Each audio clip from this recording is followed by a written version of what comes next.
Hello students, O2IS academy में आपका बहुत बहुत स्वागत है। तो जैसा कि आप जानते हैं कि हम डेली के 10 MCQs प्रैक्टिस करते हैं जो कि आपके करंट अफेयर्स के ऊपर बेस्ड रहते हैं। तो आज के MCQs शुरू करने से पहले अगर आपको इस वीडियो की PDF चाहिए तो आप हमारी O2IS अकेडमी की जो ऐप है इसको डाउनलोड कर सकते हैं और यहाँ पर आपको ये PDF मिल जाएगी।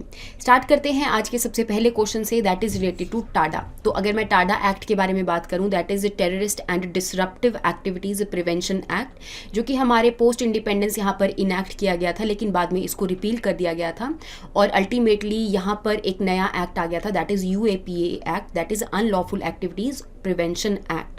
तो अगर मैं टाडा एक्ट के बारे में बात करूं कि ये न्यूज़ में क्यों है, तो रिसेंटली आपने देखा होगा कि जो हमारे राजीव गांधी जी हैं उनके असैसिनेटर्स जो हैं उनको यहाँ पर रिलीज़ कर दिया गया है। तो उसी वजह से उनको ये न्यूज़ में चल रहा है क्योंकि उन सारे कॉन्विक्ट्स को टाडा एक्ट के अंदर ही कॉन्विक्ट किया गया था। तो अगर मैं टाडा एक्ट के बारे में बात करूँ जो कि बात करता है कि हमारी कंट्री के अंदर जितनी भी डिसरप्टिव एक्टिविटीज़ हो रही हैं या फिर टेररिस्ट एक्टिविटीज़ हो रही हैं उनको कंट्रोल करने के लिए इस एक्ट को लाया गया था।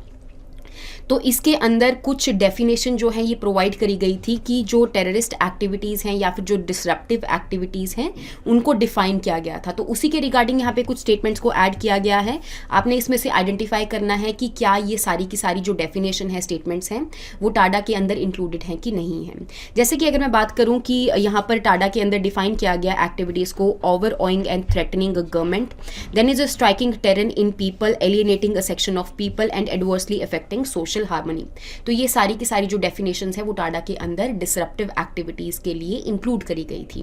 तो दैट मीन्स आप देखेंगे कि सारी की सारी जो स्टेटमेंट्स है वो करेक्ट हो जाएंगी। नेक्स्ट क्वेश्चन के बारे में बात कर लेते हैं कि रिसेंटली हाई कोर्ट्स की यहाँ पर रिपोर्ट आई है और इस रिपोर्ट में ये देखा गया है कि हमारी कंट्री के अंदर जितने भी MPs और MLAs हैं और इन जितने भी MPs और MLAs हैं तो वो सारे के सारे क्रिमिनल केसेस में कितने परसेंटेज ऑफ MPs और MLAs इन्वॉल्व हैं।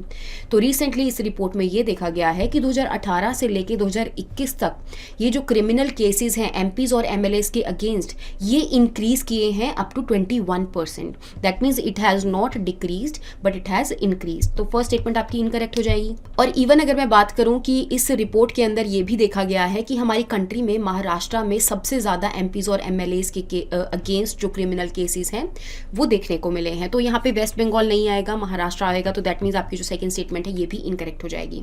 अगर मैं बात करूं कि क्या हमारे कॉन्स्टिट्यूशन में इस चीज़ के रिगार्डिंग कुछ डिफाइन किया गया है, तो बिल्कुल भी नहीं डिफाइन किया गया।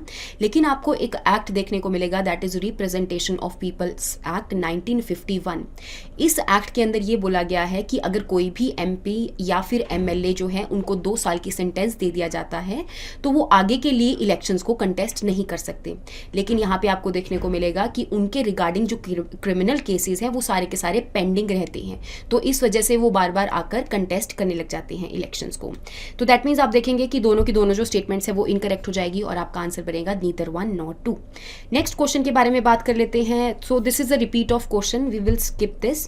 नेक्स्ट क्वेश्चन के बारे में बात कर लेते हैं, that is related to Atal tinkering labs. तो अगर मैं अटल टिंकरिंग लैब्स के रिगार्डिंग बात करूं तो रिसेंटली न्यूज़ में इसीलिए था क्योंकि हमारे जो नीति आयोग के CEO हैं, दैट इज परमेश्वरम अय्यर जी, तो इन्होंने अटल टिंकरिंग लैब का यूज़ के इंक्रीज के रिगार्डिंग इन्होंने बात करी है कि बच्चों को ज़्यादा से ज़्यादा इसका जो लैब्स का बेनिफिट है ये उठाना चाहिए।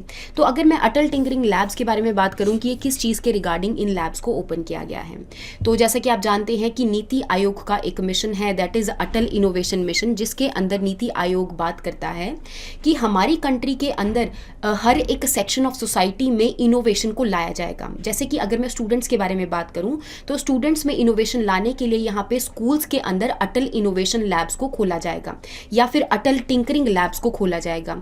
इन द सेम वे जैसे MSME सेक्टर के अंदर या फिर एंटरप्रेन्योर स्किल्स लाने के लिए लोगों में इंक्यूबेशन सेंटर्स को खोला जाएगा। तो अगर मैं अटल टिंकरिंग लैब्स के बारे में बात करूं तो अटल इनोवेशन मिशन जो है ये बात करता है कि हम हर स्कूल में, चाहे वो पब्लिक हो, चाहे वो प्राइवेट हो, चाहे वो ट्रस्ट रिलेटेड हो, चाहे वो सोसाइटी रिलेटेड हो, तो उन स्कूल्स के अंदर अटल टिंकरिंग लैब्स बनाने के लिए कुछ जो ग्रांट इन एड है इसको प्रोवाइड करने वाले हैं, जो कि 5 साल तक यहाँ पर वैलिड रहेगी और ये जो अमाउंट है ये 10 लाख तक मैक्सिमम जा सकती है। तो दैट मीन्स आपकी जो दोनों स्टेटमेंट्स है ये करेक्ट हो जाएंगी और आपका आंसर बनेगा बोथ 1 and 2। नेक्स्ट क्वेश्चन के बारे में बात कर लेते हैं, that is related to liquid crystal display, that means LCD. तो जो आजकल आप अपने घरों में एलसीडी देखते हैं, तो बिल्कुल ये क्वेश्चन उसी से ही रिलेटेड है। तो अगर मैं एलसीडी के बारे में बात करूं तो 2 ग्लास की शीट होती हैं जिसके बीच में आपको एक लिक्विड क्रिस्टल की जो शीट है ये देखने को मिलती है। इवन यहाँ पे आपको पोलराइजर्स की जो शीट है ये भी देखने को मिलती है। तो अगर मैं बात करूं कि जो लिक्विड क्रिस्टल मटेरियल है वो 2 ग्लास शीट के बीच में सैंडविच्ड रहता है, तो फर्स्ट स्टेटमेंट आपकी बिल्कुल करेक्ट हो जाएगी।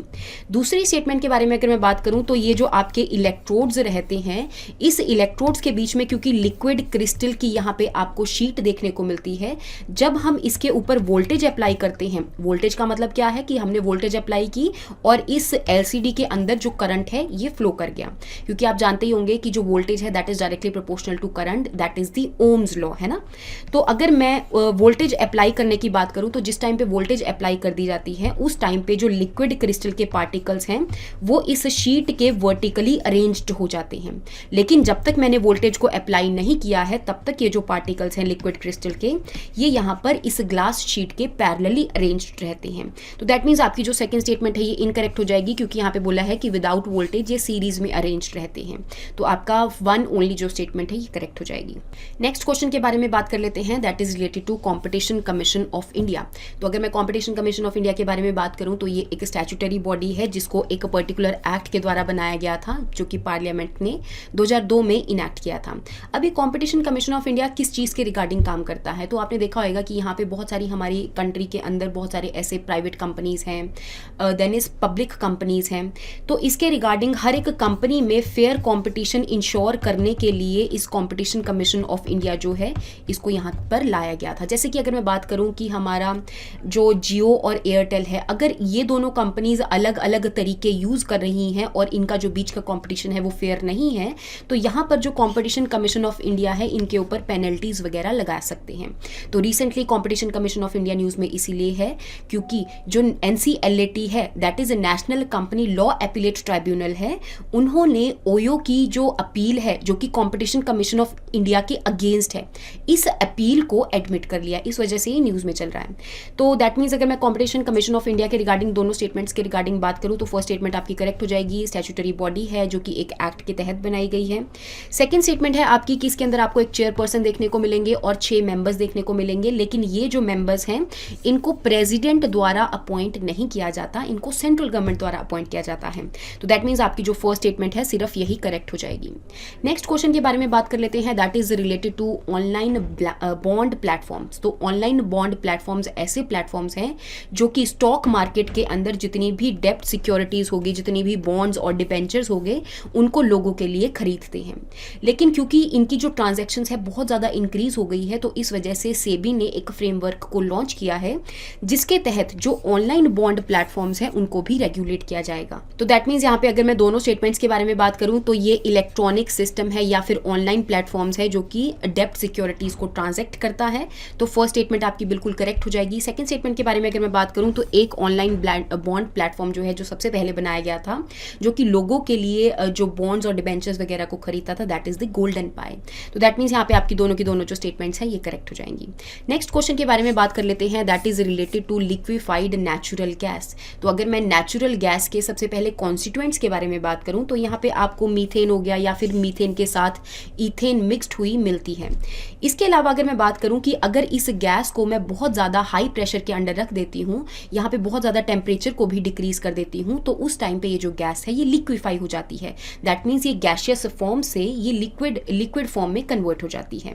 तो दैट मीन्स आपकी जो फर्स्ट स्टेटमेंट है ये करेक्ट हो जाएगी। सेकंड स्टेटमेंट के बारे में अगर मैं बात करूं कि हमारे ग्लोबली अगर देखा जाए कि ऐसी कौन सी कंट्रीज हैं जो सबसे ज़्यादा LNG को एक्सपोर्ट करती हैं, तो इस लिस्ट के अंदर आपको ऑस्ट्रेलिया देखने को मिलेगा, कतर देखने को मिलेगा और USA देखने को मिलेगा, लेकिन यहाँ पे इंडिया और चाइना इस लिस्ट में नहीं है। तो दैट मीन्स आपकी जो सेकंड स्टेटमेंट है ये इनकरेक्ट हो जाएगी।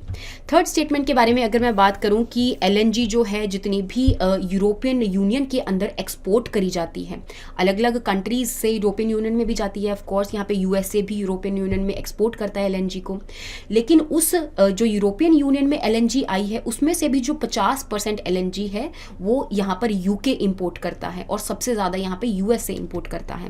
तो दैट मीन्स आपकी जो थर्ड स्टेटमेंट है ये करेक्ट हो जाएगी और आपका आंसर बनेगा 1 and 3 ओनली। नेक्स्ट क्वेश्चन के बारे में बात कर लेते हैं, that is related to water adaptation and resilience action plan. तो अगर मैं इस एक्शन प्लान के बारे में बात करूं, रिसेंटली हमारी COP27 हुई है, तो वहां पर इस एक्शन प्लान को लॉन्च किया गया है। इसको लॉन्च करने के लिए आपको अलग अलग जो कोलैबोरेशंस हैं, अलग अलग इंस्टीट्यूशन के जो कोलैबोरेशंस हैं, ये देखने को मिलेंगे। जैसे कि अफ्रीकन यूनियन के साथ मिलकर जो water and climate collision leaders हैं, वर्ल्ड मेट्रोलॉजिकल ऑर्गेनाइजेशन है, African minister council and waters हैं, तो ये सारे इंस्टीट्यूशन ने मिलकर इस कोलैबोरेशन को लॉन्च किया है। तो अगर मैं सेकंड स्टेटमेंट के बारे में यहाँ पर बात करूँ, तो इस अलायंस के अंदर आपको ये जो कोलैबोरेशन है, इस अलायंस के अंदर आपको ये देखने को मिलेगा कि इनके पास इतना ज़्यादा वाटर के रिगार्डिंग डाटा अवेलेबल है, चाहे वो वाटर की स्कार्सिटी के रिगार्डिंग हो कि कौन कौन से ऐसे रीजन्स हैं जहाँ पे बहुत ज़्यादा पानी नहीं है, या फिर वो वाटर अवेलेबिलिटी के रिगार्डिंग हो कि कौन कौन से ऐसे रीजन्स हैं जहाँ पे सबसे ज़्यादा वाटर रिसोर्सेज जो है ये देखने को मिलते हैं। तो इनके पास आपको बहुत ज़्यादा जो डाटा है वो देखने को मिलेगा। तो that means they have accurate hydrological data. तो रिसेंटली क्योंकि COP27 में इसके अंदर बात करी गई थी, तो आपके एग्जाम पॉइंट ऑफ व्यू से ये बहुत ज़्यादा इंपॉर्टेंट हो जाता है। तो यहाँ पे आपकी जो दोनों स्टेटमेंट्स हैं ये करेक्ट हो जाएंगी। नेक्स्ट क्वेश्चन के बारे में बात कर लेते हैं, that is related to global offshore wind alliance. तो इसके नाम से ही क्लियर है कि ये एक ऐसा अलायंस है जो कि ग्लोबली ऑफशोर विंड बनाने के लिए बात करता है। अब मैं ग्लोबली की बात करूँ, दैट मीन्स इसके अंदर बहुत सारी कंट्रीज होंगी। ऑफशोर विंड के बारे में अगर मैं बात करूँ, तो जैसे कि हमारे इंडिया में अगर लैंड वाले सरफेस पे, लैंड वाले रीजन पे यहाँ पे विंड टर्बाइंस को लगाया जाता है, तो ये ऑनशोर विंड हो जाता है। अगर मैं दूसरी तरफ बात करूं कि हमारे सी सरफेस के ऊपर विंड टर्बाइंस को लगाया जाता है, तो ये जो रिन्यूएबल एनर्जी है जो कि विंड से आ रही है, ये ऑफशोर विंड के अंदर कंसीडर करी जाती है। तो दैट मीन्स ये जो आपका अलायंस है ये बात करता है कि हम रिन्यूएबल एनर्जी बनानी है, हमने वो भी विंड सोर्सेज से बनानी है। और विंड सोर्सेज जो है उसके जो टर्बाइंस है वो हमें कहाँ पे लगाने पड़ेंगे? ऑफशोर लगाने पड़ेंगे, दैट मीन्स सी सरफेस के ऊपर लगाने पड़ेंगे। तो इसके रिगार्डिंग ये जो अलायंस है ये बात करता है। ये सबसे पहले किसने शुरू किया था? तो आपको देखने को मिलेगा कि इंटरनेशनल रिन्यूएबल एनर्जी एजेंसी के साथ मिलकर Denmark and global wind energy council जो है, इन्होंने इस इनिशिएटिव को शुरू किया है। इसके अलावा ये जो अलायंस है, अलग अलग कंट्रीज की जो गवर्नमेंट है, प्राइवेट सेक्टर है, इंटरनेशनल ऑर्गेनाइजेशन है, उन सबको इकट्ठे लेकर आता है ताकि यहाँ पे विंड से बनाने वाली जो एनर्जी है और इसको इंक्रीज किया जा सके। और ये जो विंड टर्बाइंस है ज़्यादातर ये ऑफशोर के ऊपर बेस्ड जो है विंड टर्बाइंस को इंक्रीज करने की बात करते हैं।